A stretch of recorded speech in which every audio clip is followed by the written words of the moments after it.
Polres Pidi akan melakukan rekayasa lalu lintas untuk beberapa bulan ke depan karena dilakukannya perbaikan jembatan utama Krung Tekah. Rekayasa lalu lintas di jalan utama Kabupaten Pidi dilakukan dengan rute yang telah dipasangi rambu di sepanjang jalan.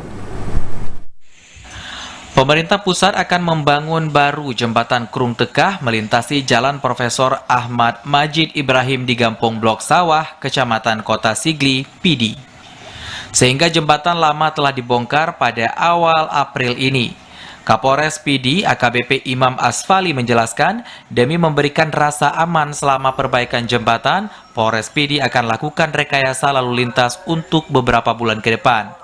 Adapun rute aman untuk dilalui bagi kendaraan lebar dan besar yang bergerak dari arah Banda Aceh dapat menempuh rute Simpang Galon Pulau Pisang atau Jalan Kenire menuju Tugu Muling, sementara untuk mobil pribadi dapat menempuh rute Bundaran Al-Falah melewati gedung PCC dan begitu juga sebaliknya.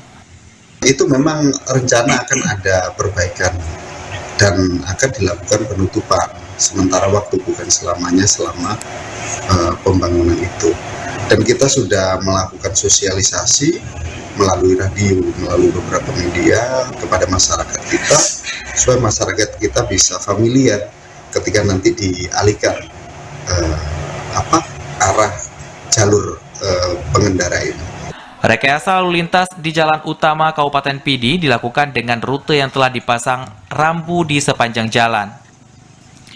Proyek jembatan Krung Tekah yang dibangun sekitar 1979 dengan konstruksi rangka baja akan dikerjakan PT Karya Usaha Mandiri Utama dengan sumber dana APBN. Dari Pidi, Hasbi TVRI melaporkan.